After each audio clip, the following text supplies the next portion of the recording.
Hello, and welcome to episode 58. Check my notes there. 58. Yeah, I think I got that right. 58? Yeah.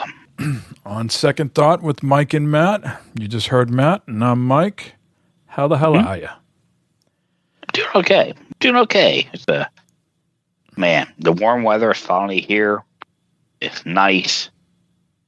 It's been like a rainforest here the past couple weeks, but good. Things are okay.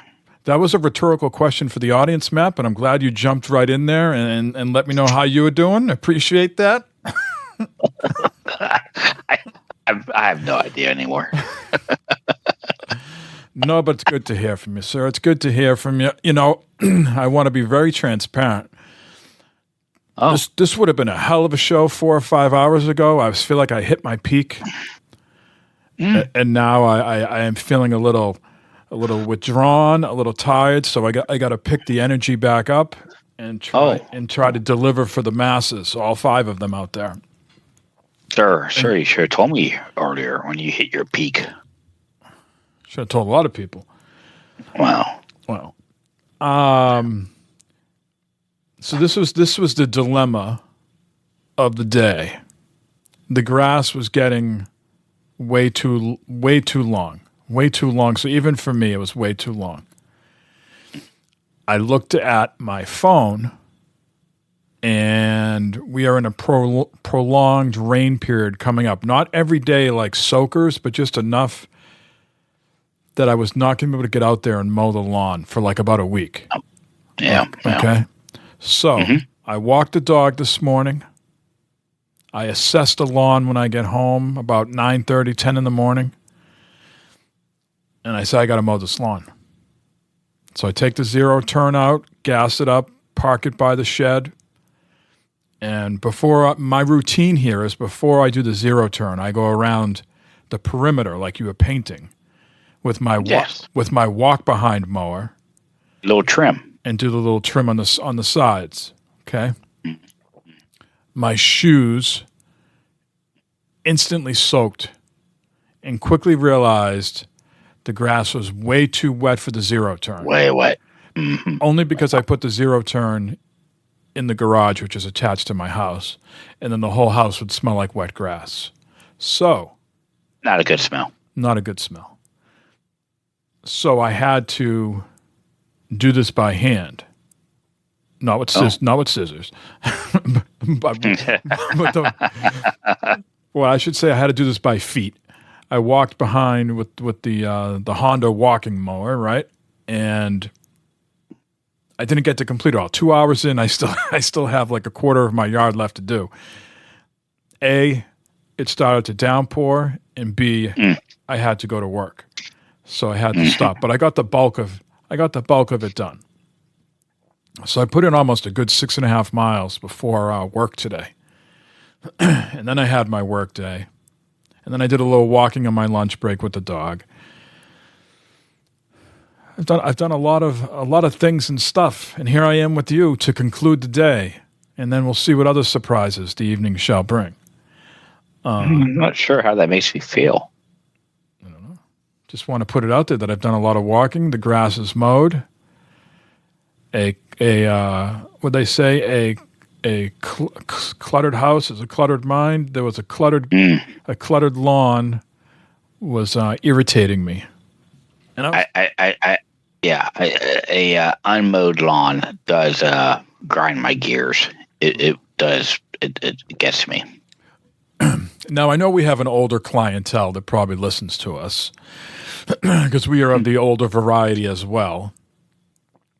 And sure, you've probably been a homeowner a little bit longer than me. I don't know when you first started, but you also have that property, the farm. So you've been mowing grass for a long time. Yes, sir. I was thinking of it today as I was again walking behind the walk behind mower. That I have probably been cutting grass since 2002. So that's 24 years of cutting grass. About half my life. As a child growing up, you never cut the grass? Do you let your kids cut the grass? My kids know. But when I and what do you growing up, and what is the reason you say that? because they're horrible. They will ruin my yard. Okay. My father, on the other hand, did not care about how his yard looked. Right. He just wanted the grass cut. So I've been cutting grass since I've been age 12 or 13. No, I have a brother who's 4 years older, and he during high school worked for a landscaper. So when my dad couldn't mow the grass for whatever reason, he turned to my brother and said, "Can you mow the grass?" I was never included in these fun reindeer games. Okay. Look at you. So no, I had to learn how to mow grass as an adult. Oh, wow. Wow. Yeah, remember the first couple of times I cut the grass, my dad would come home and he'd say, "It's a good thing you're not a barber." I was like, "What?" He's like, "Look at all them goddamn spaces you miss. You cut hair, you be done." Did you tell him that's because we got one of these, really really push mowers that wasn't even a motor? You guys had the cylindrical one that was. Yeah, I was gonna say, give me a real mower, I could probably do better. But God forbid if I say something like that to my dad. Jesus. When was the last time you got that blade sharpened, sir? Yeah, exactly. Thank you. All right. No one wants to hear us discuss and banter about mowing the lawn, but we do need to indulge ourselves on a topic that we need to circle back on. I can't remember if this was on the Bad Fodder Figures or this podcast here, but we talked a while ago about baseball and a salary cap and, what would happen and blah, blah, blah. So today, we got our finger on the pulse. This is breaking news. Yep. Major League Baseball owners proposed a hard salary cap to players as part of the next CBA. So under the proposal presented today, teams would have to maintain a payroll of at least $171.2 million without exceeding $245.3 million. And, everybody knows if they don't come to terms or whatever, players get locked out and all that happy horse shit, right? The point I wanted to sort of get to here is this impacts our two teams because there are, let's see how many teams they said here. I think there's 1, 2, 3, 4, 5, 6, at least 11 teams that are under. So the A's, Rockies, Cardinals, Guardians, White Sox, Pirates, Twins, Brewers, Rays, Marlins, Nationals, and the Cincinnati Reds would need to spend more. And the teams that need to get under the cap are the Dodgers, Yankees, Mets, Blue Jays, Phillies, Red Sox, Braves, and Padres. So very interesting. So I ask you, as someone that is a fan of a team that is not spending potentially to the salary cap floor, how does that make you feel? No concern. I mean, unfortunately, I hate to say it, but I mean, the Reds are a small market team anymore, with today's standards. I mean, the Reds are very affordable as far as going to the game, the food, everything like that. This would highly impact that revenue, for the Reds.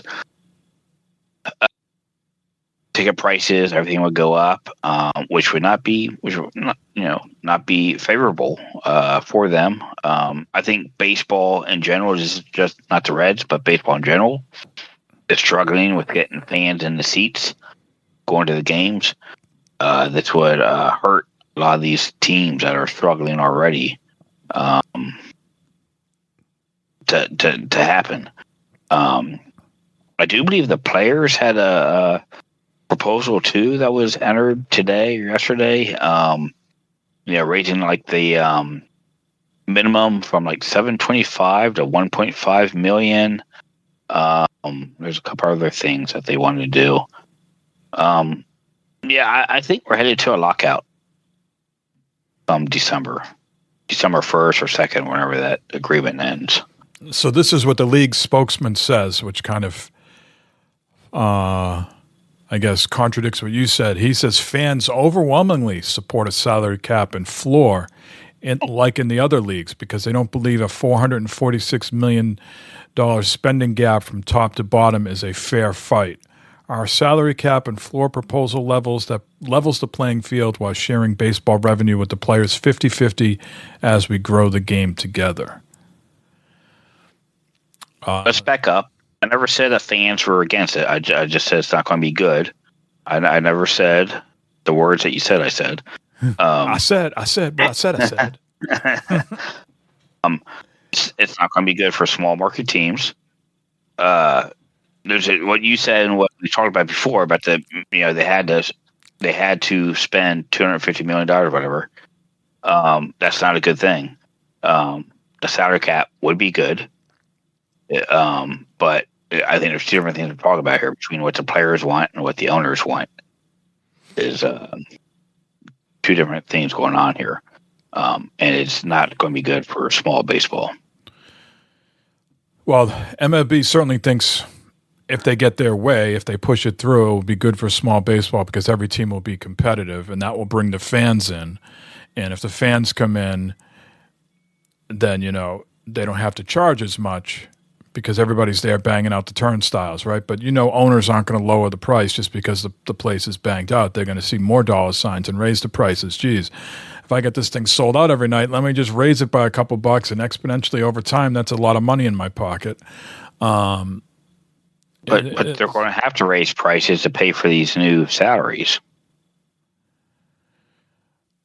Some teams may have to. I don't know. Yeah, I don't know what the Reds like. I haven't looked at what the Reds charge for tickets versus what the Red Sox do. I imagine it's a sizable difference. But yeah, some teams won't have to raise them, and some teams will. I think that's the cost of sometimes owning a Major League Baseball team. You can't have your cake and eat it too. For years, people have been bothered by some of these small market teams taking the revenue money from the broadcast and putting it in their back pocket and not investing it in their team or their stadium. You think of the A's, who are playing in just a terrible stadium. So yeah, I mean, I am for as someone who doesn't go to games quite frequently anymore. I don't really care what they charge. The thought of sitting in seats next to people that I despise for 3 hours is not something that I really want to take part in anymore. But I am for team spending so the product is better. Does that necessarily mean just because you spend that the product gets better? No, because we all know that the front office can make terrible decisions and give guys stupid contracts. Right. But I think we all agree that the start of opening day, there are some teams that have no shot in hell just because the way the rosters, rosters are stacked. So this is some way, and I'm a person that's always going to root for the workers, the people that put that do the work on a daily basis. So that would be the players. But I think the players are going to have a rude awakening here. I think Manfred's going to dig his heels in pretty good, and they'll, like you said, inevitably be a lockout. And I think, I think like we see in other walks of life, we got stories coming up here today about prices increasing, but things still being sold. People are still going on trips. The airline prices are going up. People are still traveling, and the gas prices are going up. So I think people, if there's a winning team or a better team because you've invested more now, I think people will still go through the turnstiles and pay the higher prices because the product will be better. I think people don't show up when your team is, out by May 1st. Yeah, right. Yeah. Yeah, there's a hard balance here between a small market, large market teams. We've seen it in the past couple of years too. Some of these bigger teams, Yankees, Dodgers, that has absolutely done well, but the Yankees have. The Mets is another good example where they spent a ton of money but did not do what was expected. So I mean, it's we always talk about any given Sunday, something's going to happen. I mean, look at the other sports that are playing right now. San Antonio and Oklahoma, you can argue, are small markets, and they're competing tonight to a chance to go to the NBA Finals. In hockey, you have the Carolina Hurricanes, which you would argue is a small market team that are one win away from going to the NHL Stanley Cup Finals. It remains to be seen, is Las Vegas considered a small market? I don't have enough insight, but it's certainly not on the level of Boston, Philadelphia, New York, Los Angeles, Chicago. They're probably that very next rung down. But Las Vegas is, already going to the finals in hockey. So you're seeing in teams in other leagues where they do have the cap, the smaller market teams are they're getting more shots than they probably normally would. Yeah. Mm-hmm. Mm-hmm. All right. Enough of sports and grass. Let's talk about stuff that really matters, the video games. Getting back again to the childhood, grass. And now when I think about some of my early memories, Matt, when HBO and the movie channel first became a thing. Yes. You would get a lot of the same movies all day long. And some of my earliest memories were 007 movies with Roger Moore. Yes. Mm-hmm. Right. And the 007 game just came out the other day. And it's doing exceptionally well. It has sold something like 1.5 million copies in 24 hours. I haven't looked at Metacritic, but while I'm talking, I'll pull it up and see what the score is there. But I think it reviewed exceptionally well. Yes. A lot of places are giving it high scores. I've seen some footage of it on Twitch. The game looks absolutely incredible. The dialogue and everything seems to be pretty good. It looks like an amazing game. Got some quick time events in it as far as combat and stuff goes. I think it's good. Looks good. Yeah, it was. Everybody's really drawn to this sort of dance hall, barroom, nightclub. That's the word I was looking for. Nightclub scene. I suppose that happens pretty early in the game, and the lighting and just the movement and the whole set piece of it, the setup of it, I guess is unbelievably top notch. Yeah, but I have to admit, I probably haven't seen a 007 movie since the early to mid 80s. Oh wow! So the ones with Roger Craig, you haven't seen any of those? Those are good. I haven't seen any of those. No. Oh man! I think Roger Moore was the last guy I've seen. That's way back. I'm like dirt. I'm like dirt, dude. James Bond's one of those movies. It's a classic movie. It's really good. It screens well. The stories are always pretty good. It's one of those things where you gotta understand it's a movie. It's fantasy, escape from the world type of thing. But they're always fun. Q and M and James Bond obviously change.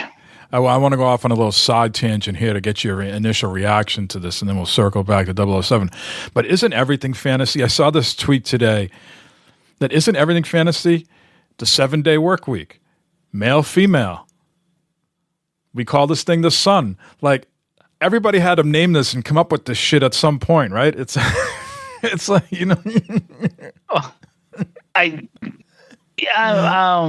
that's what I said. I kind of think where you're going with that, but you're kind of. I get it. Yeah. Podcast is fancy. It is. Tell me about it. You just gave 007 glowing praises of the movies, the setup, and I don't want to put words in your mouth because I don't want to get chastised twice within 5 minutes. 3 times you're out. But in our private conversations, it seemed like you didn't have much interest in the game, though.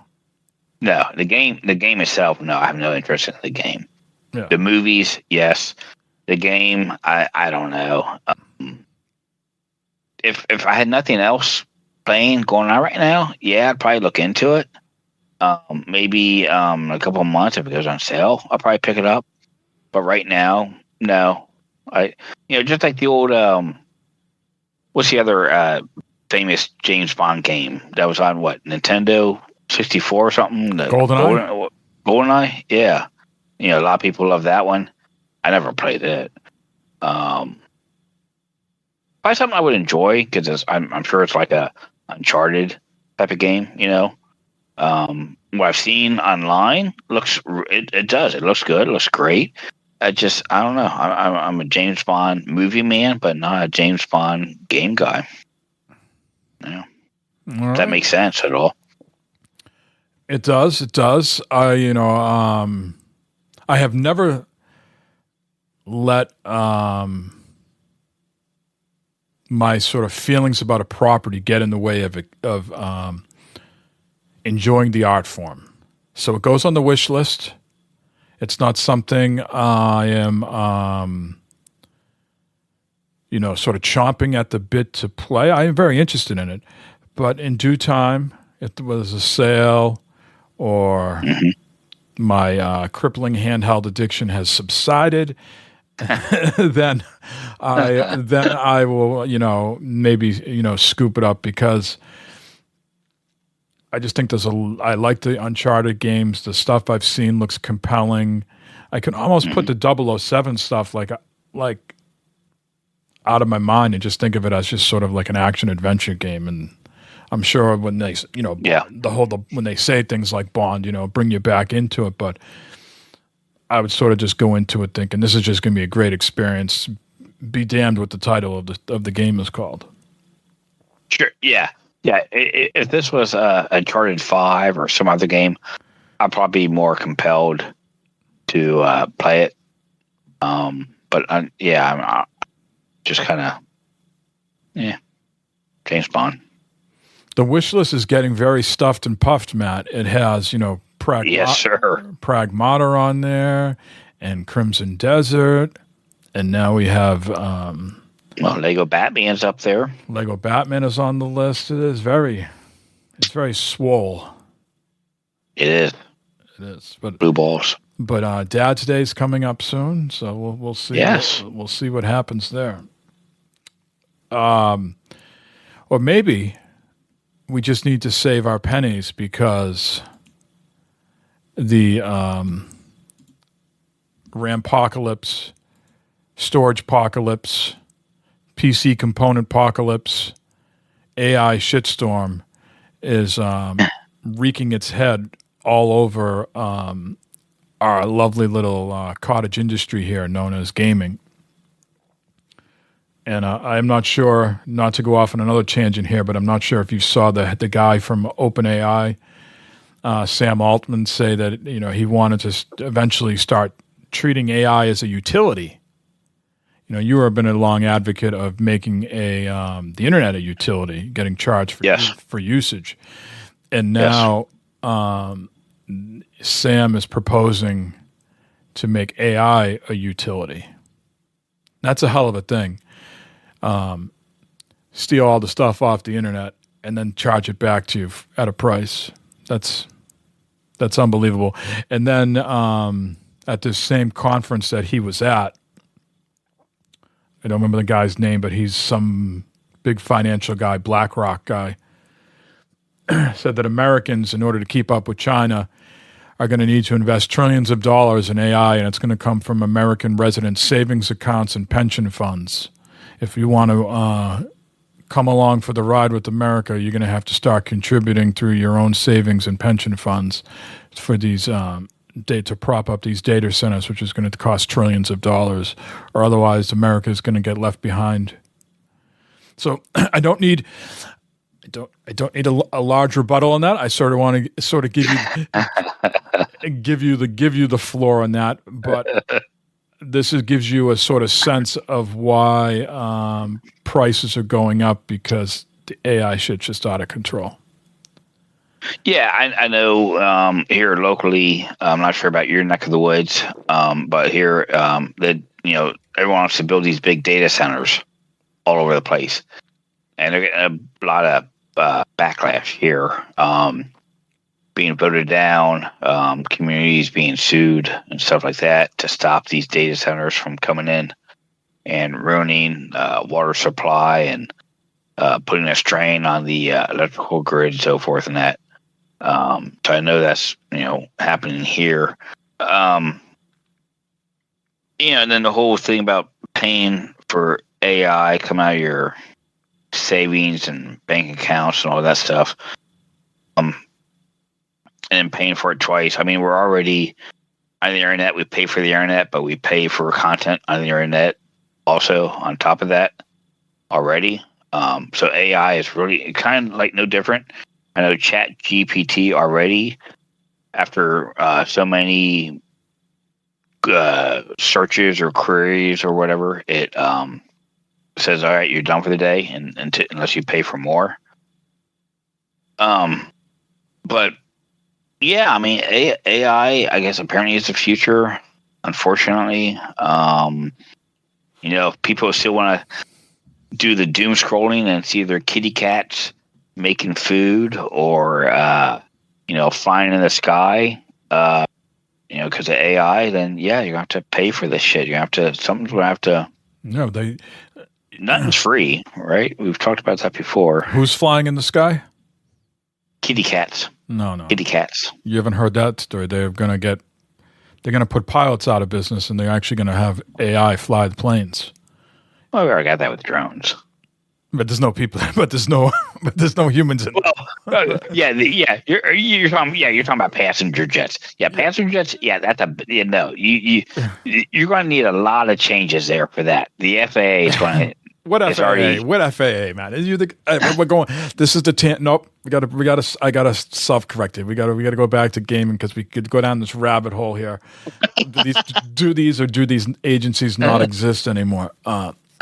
Anyways. Fucking Trump. Go fuck himself. 007. What were we talking? Yes, 007. Oh, no. We already talked about 007. We were going on to the Steam Deck. The price. Yeah. The price of the Steam Deck has gone up again because of all these PC parts shortages, because they're being used for other things, or the manufacturers are no longer making them at the consumer level. They're making them at the data center level. So you cannot go out and buy such set items anymore because they're just not making them. So the Steam Deck OLED, I don't have all the numbers here in front of me, but the Steam Deck OLED has swollen to $949. This is the I think the top of the line one. Yeah. The 1 terabyte OLED with $300 increase. So from $649 to $949. And then the other model, the 512 gigabyte, went from $629 to $759. And These are huge increases. Huge. And there's many different ways we can talk about this, and we will here. The first thing I like to say is they say that some of these are already sold out. Yeah. And we've had this conversation in the past where you're like, well, who bought these? And you often say, well, they don't care who buys them as long as they get bought and sold. And I'm like, to that I say, well, Valve probably really cares who buys these things, because they want you in their ecosystem buying those games, because they get a 30% cut on each game that's sold. So if some scalpers are buying them and then they're sitting on them because no one wants to pay the price, Valve, it's short-term gain for long-term pain, because they're not getting those people in the ecosystem. So I'm sure they care. But I want to know what people, and again, maybe I am naive, Matt, because we just talked about gas prices going up, people still traveling, ticket sales going up, people still going to the games.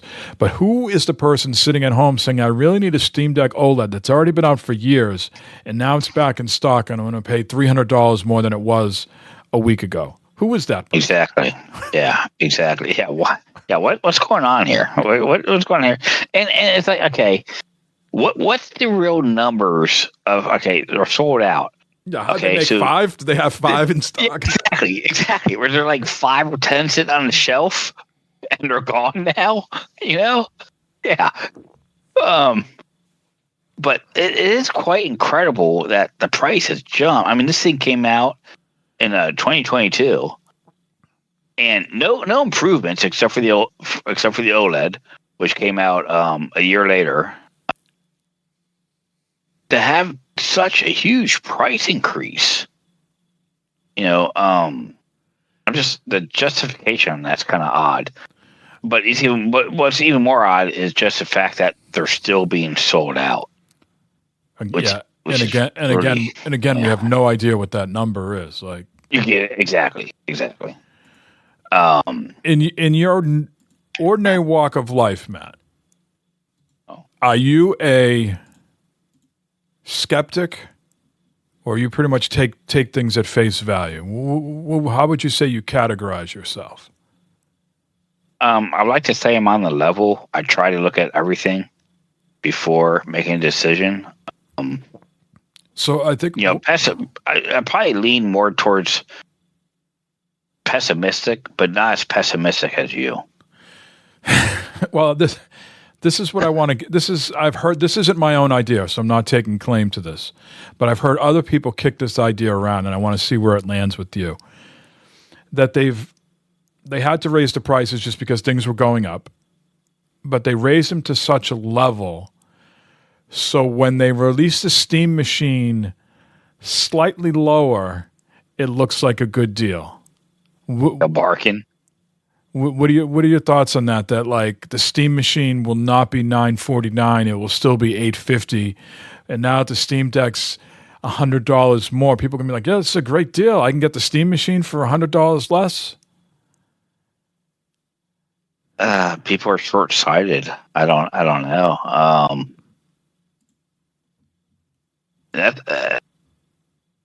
I think yes, they could be getting people trying prepared to pay for Steam machine coming out. Getting people used to the idea of this is going to be a high value object type of thing. It's. I'm just still baffled by the price increase and people still buying it. So, I mean, I think that gives you a kind of a tell that I think in a lot of cases it doesn't matter what the Steam machine is going to come out at. People are going to buy it. Might not be. Well, it probably will be the numbers they want to sell it at. Again, we don't know how many units are going to manufacture in that for it, but it is quite the conundrum. I had an interest in the Steam machine at a certain price in my head, but even I know I will cave on one of these things, but I felt like the Steam Deck, for me to be interested, the sweet spot had to be like $750 or lower, right? Mm-hmm. And so let's say it comes out tomorrow, it's $1,200 or somewhere between $1,000 and $1,200. Well, I think I'm out on that. I have a PC right here that's connected to a television. It's already got Steam on it and everything. Yeah, it's already connected to Mm-hmm. So yeah, I mean, I have the larger TV over here that I could put it on, but really, we're talking less than 2-3 feet. I could sit here or I could sit there. It would be one of those things like a novelty, like sort of check it out, being able to play Steam on the recliner, have a lot more games at my disposal in a relaxing environment. Like here, when I want to play PC games, well, I've just been sitting here for 9 hours of work, and I got to continue sitting here if I want to play my PC. So my options now. Either do a lot of wiring and hook up my current PC to my television, which I'm not willing to do, or use the Steam Deck. Yeah. So it does have some appeal, but not at something north of $1,000. Now I'll be crystal clear with you. Let's just say they all come out tomorrow, and when I say all, Steam Machine, PS6, Xbox, whatever they're calling it, they all come out tomorrow, man. I have a magic wand over here. Project Helix, sir. Helix. I have a magic wand, and I can make everything appear tomorrow, and they all come out the same price. Let's just say $1,000. They all come out tomorrow. I'm getting the PlayStation, but I'm not going to dabble in the other ones. I mean, I really got to hear what the Xbox thing is. They got to give me the full story. I'm sure PlayStation's got to give me the full story. But let's just say the PS6 is just bigger, badder, better. Well, yeah, I'm into that ecosystem more than I am into others, and so I would get the PS6. My machine, my PC. And you know exactly what you're going to be getting with that. You know you're going to be getting some good PlayStation games. It's going to be a solid console. And in theory, it should play the PS4 and PS5 games as well. So, yeah. I think where Xbox sort of loses me a little bit is if it can do both. Well, I already got a PC that can do both, And what exclusive games are going to be coming to the Xbox machine that I'm going to be dying to play? All those things were irrelevant when consoles were 500, 400, 600. Start getting north of $1,000. Yeah, decisions will have to be made. Yeah, it's going to have to go back to the day, way back when, where you choose which console you're going to get at first, and then, maybe a year or two down the road, you pick up the other one or something like that. Yeah, because you thought the prices were going down, but then now it's either like buy at the price they're going to come out at, or good luck to you. Yeah, yeah. Wild. I mean, the Steam Machine is supposed to be more powerful than the Steam Deck, correct? Coming out, I mean, it's supposed to be pretty good. Steam Machine is. I think someone might correct me here, but I'm pretty sure the Steam Machine is on par or slightly more powerful than a PS4. You're getting in like Nintendo Switch territory there. Yeah. And it only has one drive, like an M.2 drive. You can't put another one in like you can on the PS5 where it comes with an internal and then you can put an M.2. It will be worked with like a micro SD card. So yeah, I mean, I don't know. But I wanted to get back to the thought that people were saying, well, they jacked these prices up to soften the blow I don't know. Have we ever seen that before in other walks of life where someone has raised the prices completely on something else and then everything else, the new product comes out cheaper? I can't think of anything like that. Yeah. I still think it's going to be somewhere between $850 and $12, and maybe the $850 is the cheaper one. The less memory or whatever. The lower tiered, and then the higher one's going to be somewhere between $1,000 and $1,200.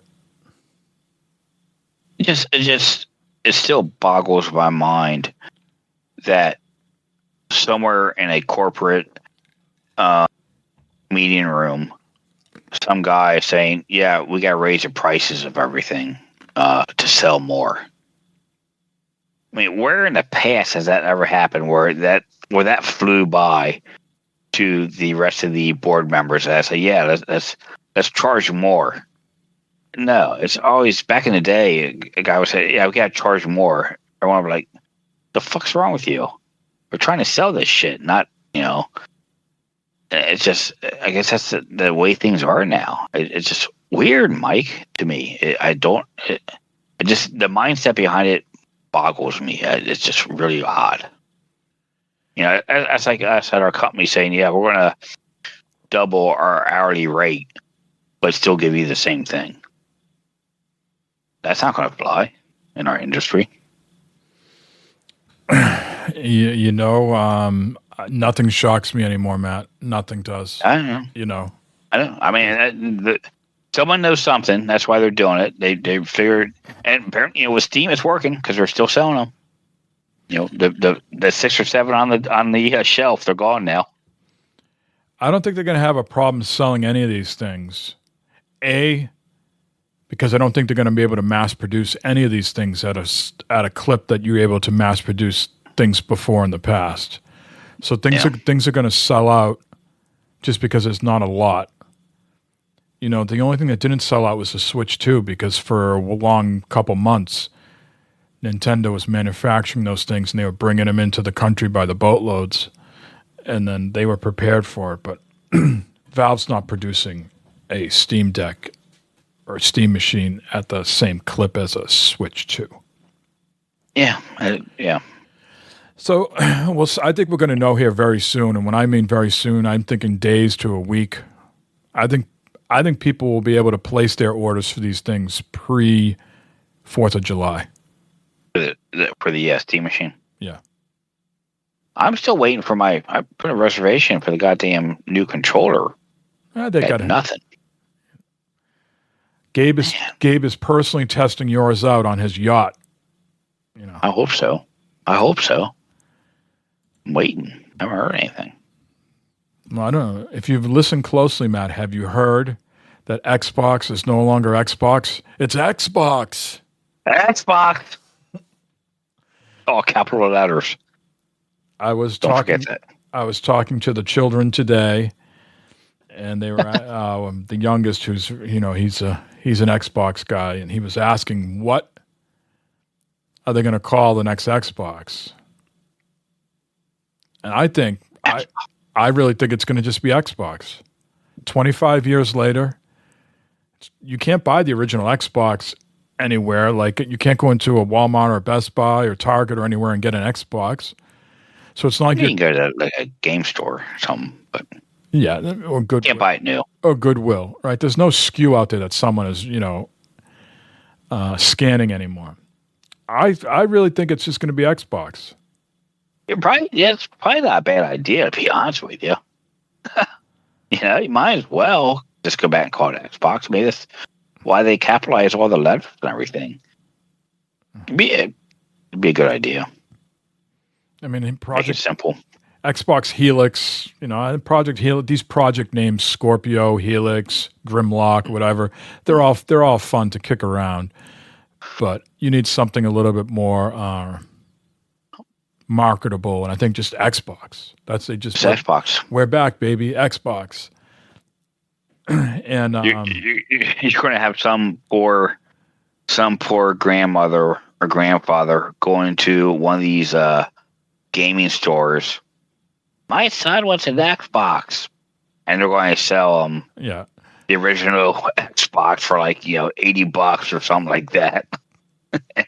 It's going to be all right. Well, I can see what. Do you want the Xbox that's $80, or do you want the Xbox that's $1,000? Oh, I'll take the $80 one. $80 one, yeah.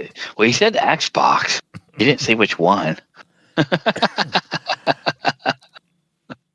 I love those stories, but I'm not sure how much grandparents are going out and buying anything anymore. Everything's online.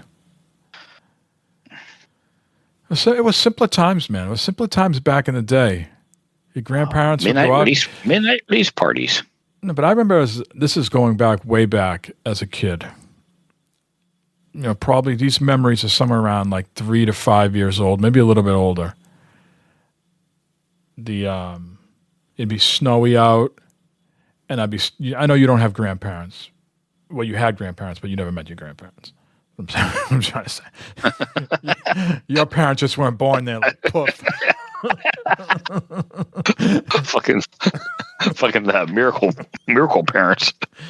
But I have memories as a kid being like going like on the bus with my one of my grandmothers in like the Christmas time, and it was snowing out, and seeing all the like the storefronts lit up and everything like that with the displays, and maybe she'll get me something, and then you don't get anything, but you realize something was purchased along the trail. Oh, go over there, and look at this. I got to go over here and do that, because they're buying you something, Yeah. Yep. Yes. Good old days. Innocence. Neither one of my grandmothers drove. My mom never drove. My mom never drove. I grew up thinking that women didn't drive Wow. because my mom didn't drive. My mother always drove, and she had a Toyota station wagon that had no power steering. Oh wow! Watching her try to trying to turn that car sometimes. Yeah, Unbelievable. imagine. Yeah. Wow. So before we get into what we've been playing, Xbox just is rebranded to Xbox. And they put out some sort of, I think, like players, like feedback, device, tool, web link, whatever you want to call it. And I'm sure that'd go over well. And some of the top requests from gamers was they want exclusives back, more backwards compatibility, and free online multiplayer. So if you were going to fill out this format, you're sitting there, Asha has contacted you and said, we know you're a passionate gamer, Mr. Homer, and we really value your opinion. No. What are the top 3 things that you would like from Xbox? Affordability. Exclusive games. Make me want to have to buy an Xbox. Why do I need this thing? Probably about the 2 biggest thing right there. Yeah. Tell me why. Why should I buy it? Is it because of games? Is it because of power? Bring back that prestige of having soul. Now you're getting carried away. Prestige. Wait, I mean, what are you thinking? What are you thinking? I would probably echo a lot of those sentiments. I would, innovation is what I'm looking for in their games. Don't settle just for the Forzas, Gears, and Halo. Go out there and take chances, take risk, and innovate in some of these games. This is, why it was so disappointing to have some of these things canceled from them. We go back to examples like Scalebound and other games. They might have been turds in a punch bowl, but they might have led to better fruit down the line. And they got nervous, they got scared, and they canceled a lot of things. Like maybe that Perfect Dark game would have been unbelievable. We'll never know. Take risk, innovate. Don't keep feeding me the same old tired franchises. You should still be, as Microsoft or as Sony, as Nintendo, be able to pump out your tried and true games. Yes. But also take chances. Not everything needs to be a banger. Not everything needs to be 50 hours. Not everything needs to be a games as a service. Sony built their franchise, who they are, on quirky little titles sprinkled in around their tentpole franchises. So that's what I want from Microsoft. Take risk, innovate, give me the good shite. Yep. And I think with both consoles, PlayStation and Microsoft, I think we might be going back to a resurgence of exclusives. The way they're talking, could be wrong, but PlayStation's talking about bringing stuff back, not put it on PC anymore. Microsoft's talking about the play anywhere things going away, bringing games back to either console or PC, and nothing else. So could be maybe seeing a revival. I'm not sure, but time will tell, I suppose. Yeah, another thing that sort of just jogged my memory, you're asking me, what I like for them. I would say double down on Play Anywhere within your whole ecosystem. So, okay, you're going to, Play Anywhere I don't think applies to PlayStation unless it's maybe some I'm thinking of some game that's got online sort of play. But if everything is staying the way it is, the same here with Microsoft, if I buy game A on the Xbox, my expectation is that my saves and everything carry over to the PC, to the Ally. Yeah. Double down on Play Anywhere, as long as it's within your ecosystem. I think that is something that would be very appealing to a lot of people, that they're not handcuffed to their console. They can bounce over to their PC. They can bounce over to their handheld. Yeah. I think a good example. Go ahead. Well, I think, and then I'd say the last thing for them is, because I'm a guy that dabbles in all of it, I don't need that. I don't need them to play it safe. You know what I mean? I have enough games in Steam and PlayStation. I would love, it gets back to the innovation thing, but I would love to see them stick to their guns. What would have happened if Don Matrick stuck to his guns? Would they have been in a different position now, or would it totally have fallen apart? Don't walk things back because of public sentiment. Stick to your guns, see the vision through for what you think is going to do, and let it play out. That's if it fails, that sucks, and I'd be saddened to see Xbox go away. But I want to see them not sort of be a carbon footprint of what everybody else is doing, and then you just got like 3 flavors of vanilla here. Either have the Sony vanilla, the PC vanilla, or the Xbox vanilla. At the end of the day, it's still vanilla ice cream, and there's nothing really, different about it. Iterate, innovate, and stick to your guns. Yeah. I think along with that,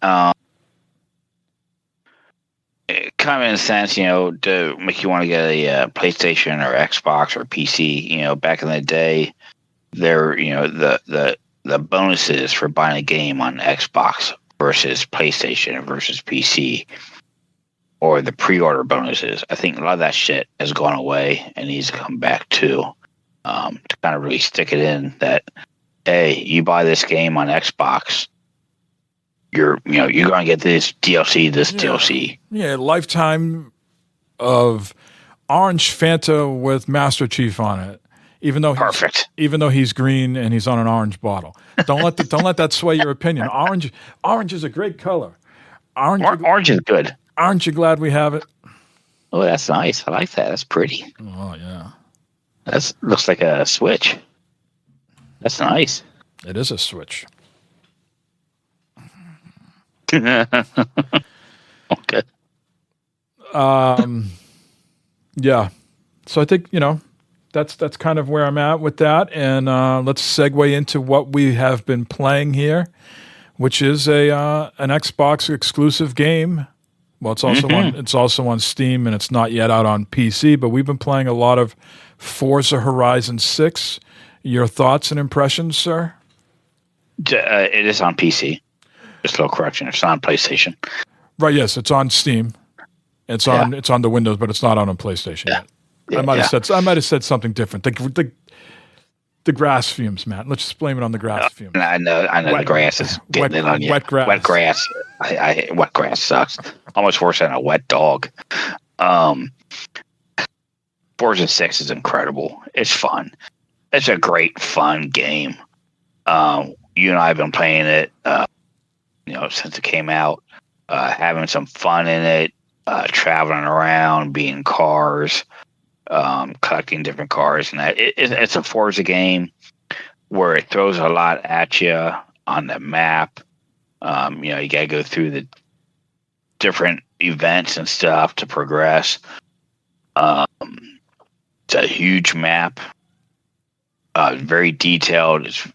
Cars look incredible. They're fun to drive. It's, I hear people get upset about the game that's not real enough. It's not simulation. It's not. It's an arcade game. It's not a simulation game to play. Yeah, I mean, you had that with Forza Motorsport. I know that game is not currently being worked on right now. But if you wanted the sim game, you could go play Forza Motorsport, or you could go play GTA, Gran Turismo. Yeah, this is an arcade game, like you said. And it's fun. It is fun. The variety of cars and terrain and stuff to do. It's good. The one thing that kind of gets to me, I guess, is you get a car, you unlock it. It's a great car. It's fun to drive. You have it tuned correctly, but you can't use it on the races because the races are limited into what type of car you can use and all of that. I haven't been able to wrap my head around how they decide on that decision, because sometimes I can use the cars I have and sometimes I can't. Yeah. And is that because I'm playing some of the ones I've played previously before? So yeah, now I have the cars unlocked, so that's why I can use them. And some of these other ones are brand new to me, and therefore I haven't been exposed to those types of vehicles yet. And that's why I have to use just whatever the stock option is at that time, or borrow from whoever is the leader of the convoy. I haven't been able to unpack that mystery to me, but it doesn't seem consistent or explained well, maybe is a better way to say it. Yeah, I think you're spot on there. I think it's either not explained well or it's just not told. However, but I mean, I've been playing for a while. I love it. It's one of those games. One of the biggest things I love about this version is they improved the fast travel. You can fast travel to any explored road that you have on your map, and they don't charge you for it. Yes, they don't charge you for it. That is a huge, huge improvement. Huge. That's a great quality of life thing. Huge. That really makes a big difference. It makes it easier to go and jump in and travel to some place and do some stuff and then be done if you have to go, instead of having to spend the time driving there. And then when you get there, you have to stop because you ain't got that much time. Well, I know I was complaining about this the other day, and you're like, well, Mike, it is a driving game. well, yes. That is true. But, I'm talking about going to places that you haven't been before. Once you've been there, you want to go back to collect the collectible or move it, yeah, that's good. But, yeah, it was funny. It's like, man, this thing's 3 miles away. It's 4 miles away. I was like, yeah, well, you got to drive there, Mike. It's a driving game. That's what you're supposed to do. Yeah. I did say that. It's a great game. I'm happy with it. They got another winner there for sure. Now, just to let people know, you have switched your Xbox membership to PC. So yes, I'm going to use air quotes here. You didn't buy this game, but you're paying for the subscription. So you are essentially buying it. But you know what I'm trying to say. Yeah. I switched my subscription to the PC Game Pass. Right. Be able to play it without buying it. How would you feel if you had to buy this game? I'd be okay with it. I'd be happy with the purchase. No, I'm hearing that this game has cross progression with the Steam version. Can you see yourself at some point double dipping if it goes on sale and trying to play it on Steam? No, because I'm playing it on PC and I'm playing on my Ally. I'm playing on there also, which it plays great on there too. It's really smooth, really good. The only reason why I'd buy on Steam would be to play it on the Steam Deck, which it's playable on the Ally, so I wouldn't need to do that. Yeah. Can you see yourself getting so wrapped up in this that you might buy the whatever the car pass or game pass, whatever the pass they're trying to sell you? That's possible. Yeah, get like the deluxe edition or something like that, or the they do have something called like a car pass or something. I could see possibly it was like $30 or something like that. Yeah. Could possibly see myself doing that. And my last hard-hitting question on this game, have you ever encountered softer trees in your life in a video game? I love the soft trees. I love them. You can get so many skill points, Mike, just going through the woods and the mountains, smashing trees, especially when there's a skill song playing. Oh, my God, you just go drive out in the woods and do like 360s and just smash trees and stuff. You get so many points. It's wonderful. I love it. Do you feel like it was like that in real life? I lied. Do you feel like you get choice paralysis at all when you're just playing solo, like what to do? Like the map is just Yes. like cluttered with stuff. Yes, the map is definitely cluttered with stuff. There's a lot going on. There's stuff, I don't want to do because you and I are playing together. Try not to advance like story stuff.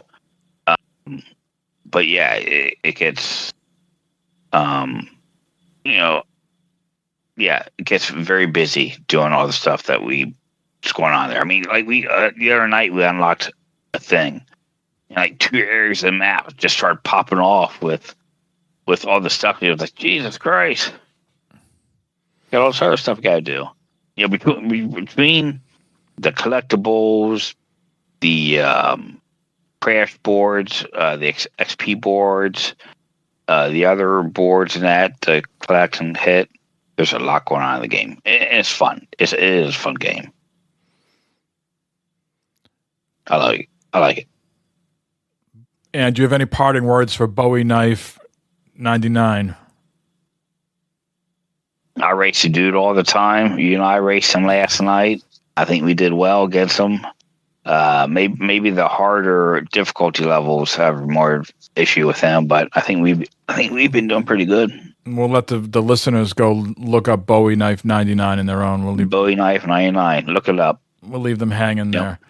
Now, you have been also chipping away at Crimson Desert. It's good. You need you need to work. This is a little tease for a news story coming up here.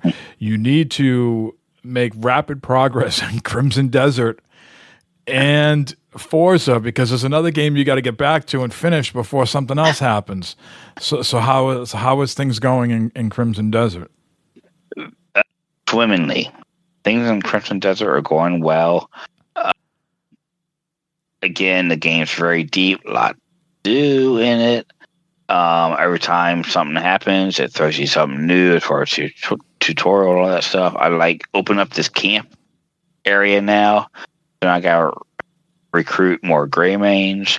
And each one of them got like a quest they want me to do. There's things back in town I got to go back and do. It's a very deep, entertaining, engaging game. There's a lot going on with it. A lot. I know Al has got his Facebook page. There's a lot of talk about the game on it. It's fun. It's good. It's good. It's just, man, it's like a nonstop tutorial, that game, though. Like something goes on, to do this, you got to do this. It's like, goddamn, man. Every new thing is a tutorial. But I think I'm in like chapter 5. Chapter 5 now, I think, of the game. When you walk a mile in my shoes, Matt, you will know that you often get criticized. Jingles? No, I got the vaccine for that. I got criticized, critiqued, and shot down. Just earlier on, you chastised me. And then the other day, Al and Larry, quickly shot down my AI assumptions with this game and said, "Oh, if you've been following their other game, Black Desert, the MMO, you would know that they, this is just who they are. They just put stuff in the game." So it is good to hear that this is not AI slop, that this is just an overzealous development team. Yes. That if there's a will, there's a way, and they will put it in the game. Yes. Like I said at the top of the show, it's on the wish list, and it will be acquired at some point here. I imagine, like you said, it's almost June. Cozy season is not too far around the corner, Matt. Oh, come on now, sir. It just got warm. No way. Come on. Come on, man. I'm already counting down how many days and how many more lawn mowing I have to do. June. Let's see. Okay, it's a while away, but the sales are coming. It's Steam Summer Sales got to be here at some point. Couple weeks. Yeah. All right. Anything else you've been playing? That's the major things. I've probably been playing like some little shit here and there, but nothing that is worth talking about. Those are the two big ones. Yeah, I don't have much as well. I've been playing all the shmups, every shmup out there, whether it's on this system, that system, or any other system. It's been played, it's been acquired. I'm playing all the shmups, shoot 'em ups, bullet hells, bullet heavens. I'm playing them all. I posted a video, not a video, a screenshot of one that I was playing on Discord the other day. I didn't get your reaction from that image. I'll wait for the after show. We'll take a deep dive on that one. Look at that. Yeah. So you're really enjoying those? Yeah, getting into is it what is it? So stress release. I don't know. I guess fun. Or? I guess just mindless fun. It's a very crippling shmup addiction at this point. I think I prefer vertical than horizontal ones, but I play them all. Yeah. I don't know what it is. The shooting, collecting all the stuff that, after you've destroyed stuff, the power-ups. Mm-hmm. I think a lot of it, too, is the games never end. You can just... I know the traditionalist won't, they die and then, there's to continue. They'll start the whole game over. I don't have time for that. I just keep pressing the fucking continue button and keep going on. You know what I mean? Insert coin, continue. Yep, sure. Here we go. Boom. Yep. Yeah, your stack of quarters getting smaller and smaller. It's like something else. But yes, no. I have been playing all the shmups. I don't know how, but these devices keep showing up, and the shmups keep getting installed on them. I just play them. They're great little things to play on these devices too. They don't take up a lot of memory. They're very easy to just get in and start playing. So just grab and go type of thing. Go up, pick it up, go play, and you're good to go. Nice. Some of these nice.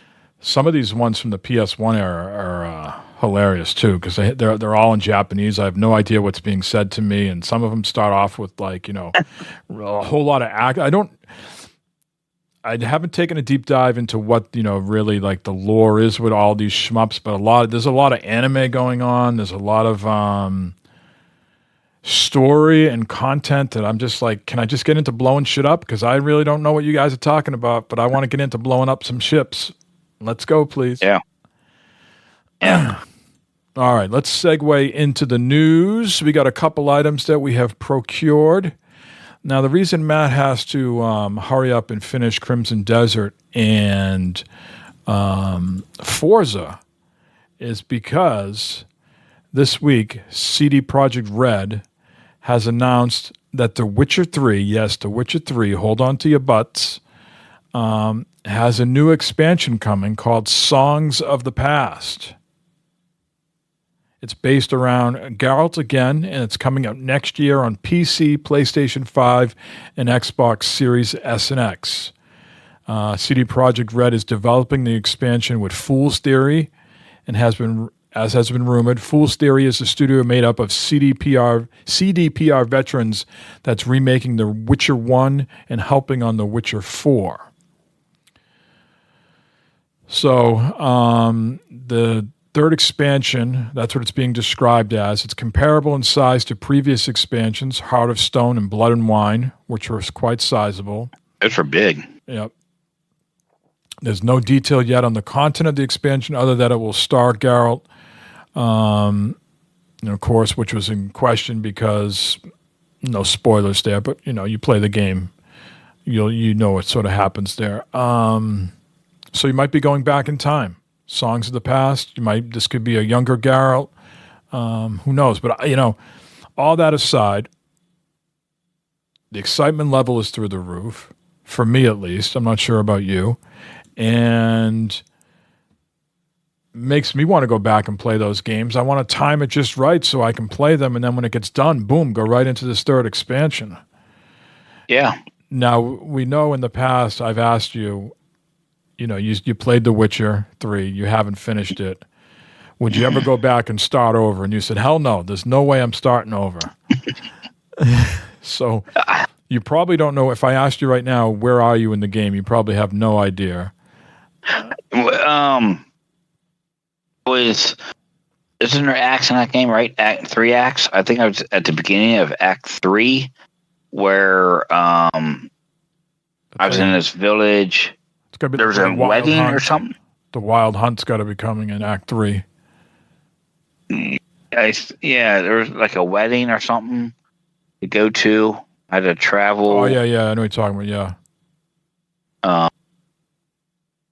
Something like that. I would love to go back and play this thing again and start over, but it's not going to happen. That game is so. It took me so long to get where I was when I stopped playing. To do that again, I would have to like abandon everything else that I'm doing. Now I do have it on my Steam Deck. I bought it for Steam. Where I could do stuff, but man, it's like a Christian desert, type of thing. It's like, holy shit, go in, learn new controls, all that. The game came out in 2015, Mike, and there's still, DLC for it. 11 years later. That's crazy. It's good. So their 12th anniversary would be a year from today. So some say maybe it will come out in May 2027. Some financial results related pressure on CD Projekt Red to release something significant this year to make up a revenue shortfall required to meet a company bonus target. But their calendar year, their financial year runs the same as the calendar year. So 2027, that could be early next year if they're looking for some sort of revenue boost. But I'm not counting other people's money, especially bonuses. It comes out when it's ready. Don't let it. Here's my thing. What's your thing? Don't let it tarnish the fucking goodwill that you earned with turning around Cyberpunk and the unblemished legacy of The Witcher 3. Don't let something come out before it's ready. Don't let something come out undercooked that's half-assed. I agree. That's where I'm going with that. Yeah. All right. Anything else on The Witcher? No, that's it. It's another incredible game. Just really good with the RPG elements and the weapons and gear. Oh man, such a great game. Now, Matt, the other side of the coin is I haven't been excited by a Call of Duty game in some significant amount of time. And today, Activision finally revealed Call of Duty Modern Warfare 4, the next mainline entry in the first-person shooter, due out later this year. It's developed by Infinity Ward, which, of course, is the main studio behind the Modern Warfare games. Mm-hmm. It's also coming to Nintendo Switch 2, day one with crossplay. The game is going to feature campaign multiplayer in DMZ, which the DMZ is their extraction mode. The game this time is set around Korea amid a full-scale invasion of South Korea. Hopefully your family members are home from Korea by then. Yep, my sister's home now. He's home now. Okay. Activision describes the campaign as returning to the series' roots with dark, gritty storytelling, cinematic set pieces, and immersive gameplay moments. Expect missions in Korea, New York, Paris, and a SAS night raid in Mumbai. So let's pause there.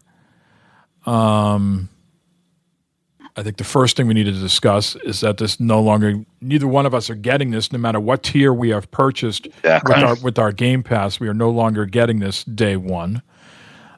So decisions will have to be made whether to buy it or not to buy it.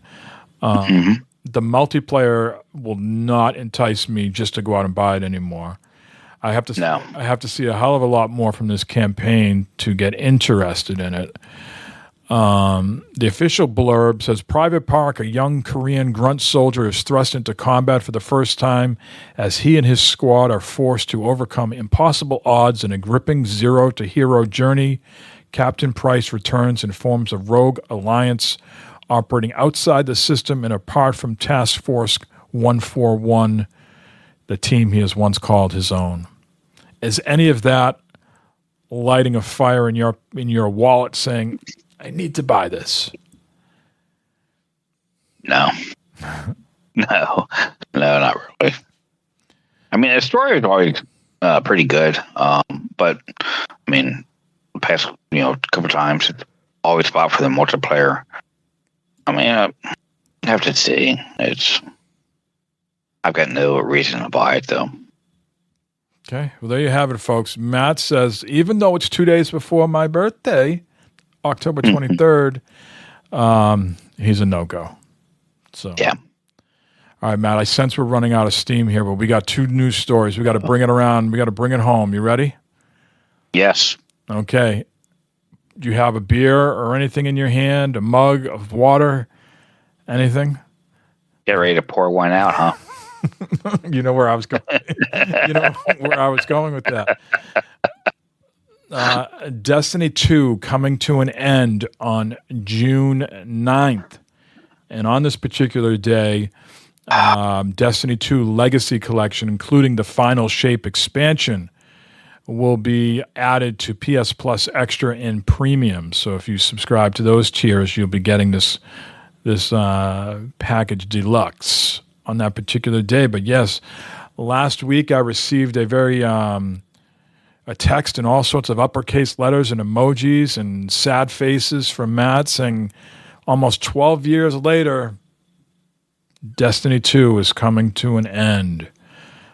So quickly here, they say for almost 12 years, we've had the joy and honor to explore the Destiny universe with you all. Through all the ups and downs, surprises and triumphs, building Destiny alongside our players has been a monumental privilege. While our love for Destiny 2 has not changed, it has become clear that after the Final Shape, we have reached the time for our shared worlds and Destiny to live beyond Destiny 2.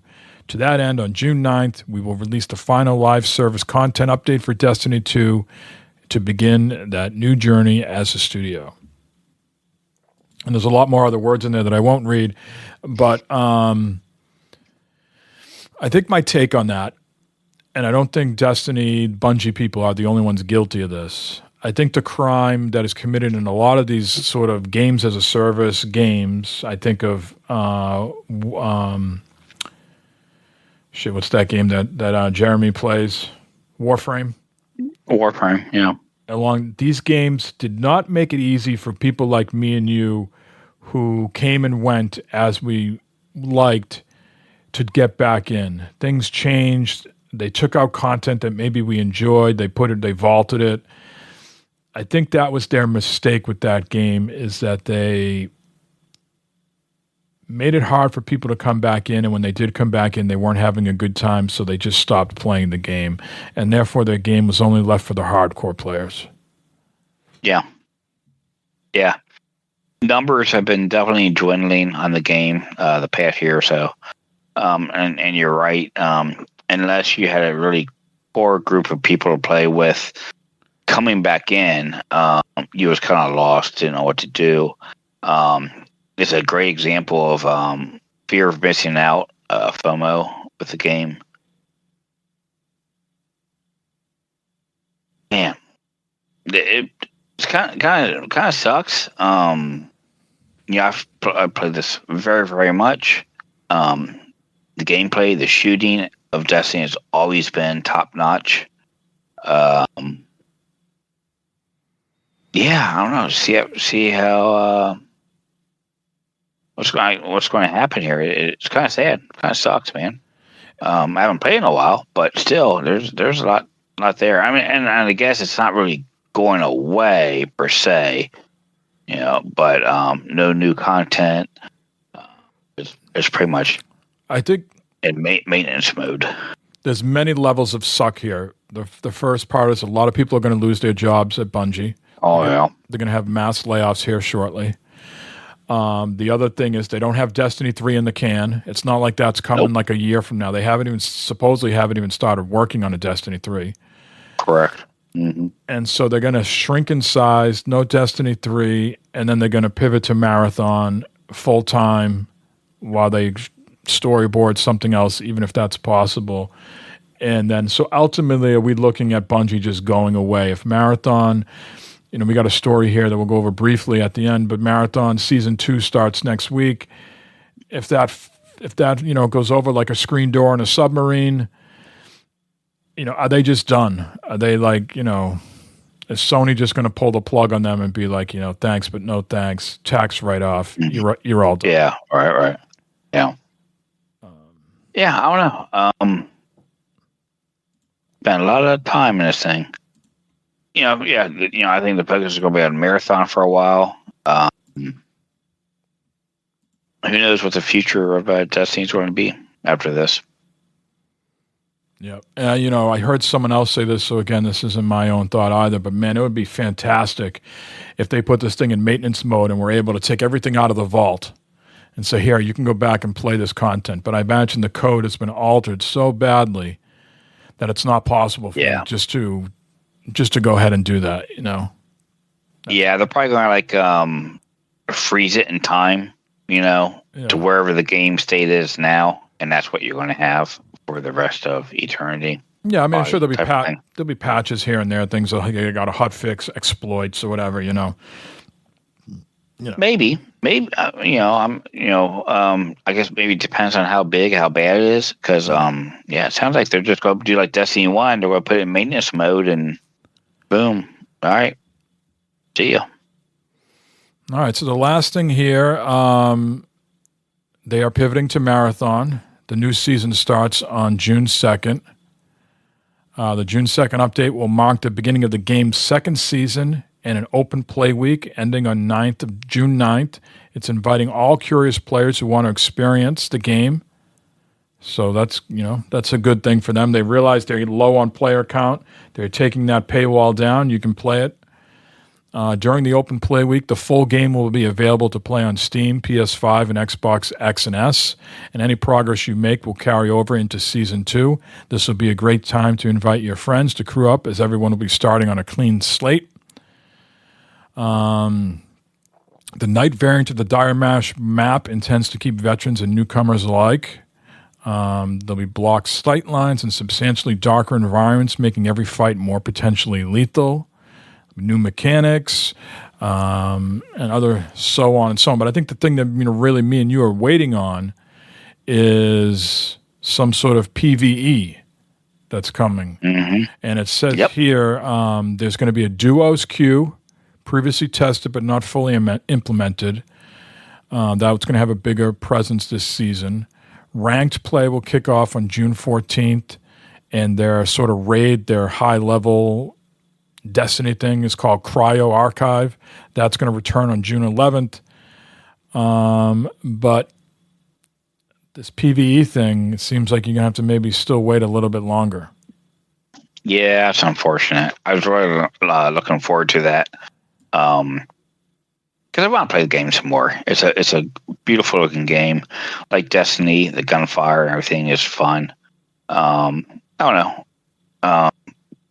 Might jump in again here a week or two, but I'd rather go in where it's PvE instead of PvP. Yep. I think they have to be very careful not to push that out too long, because there's going to be a small window here of time where they can sort of get a player base, and if they wait too long on a requested feature, they could miss the boat. There could be people saying, all right, Destiny's going away. We want to maybe keep Bungie alive. Let's play Marathon, see what we can do. And then, maybe that will give us, Destiny 3. You don't want to let that opportunity go by. But anyways, that concludes episode 58, sir. 58 in the books. I wish you well on the rest of your week going to the farm. Yes, sir. Sit and relax. No pipes to be piped. No grass to be mowed. Maybe a little grass. Maybe a little bit of grass, not the normal grass. It's the mower blue. Oh, that's right. You're down a mower. Yeah. Okay, what's that long thing? What's that like this sort of thing you sickle? Is it a sickle? I know what a sickle is. I'm thinking sickle's like kind of like the round thing, but what's the long one that almost looks like a putter, like a golf putter? Yeah, I know what you're talking about there. Isn't that the same thing, sickle, or is that something different? No. That's homework for the next episode. Yeah. I don't know what the name of that thing is. All right. Someone tell me. I wish you well on your journey, sir. Stay safe out there. And Yep. if you see Afro Man out there making a video, please jump in as an extra. I'm going to see if I can get him on the show. That'd be a hell of a thing.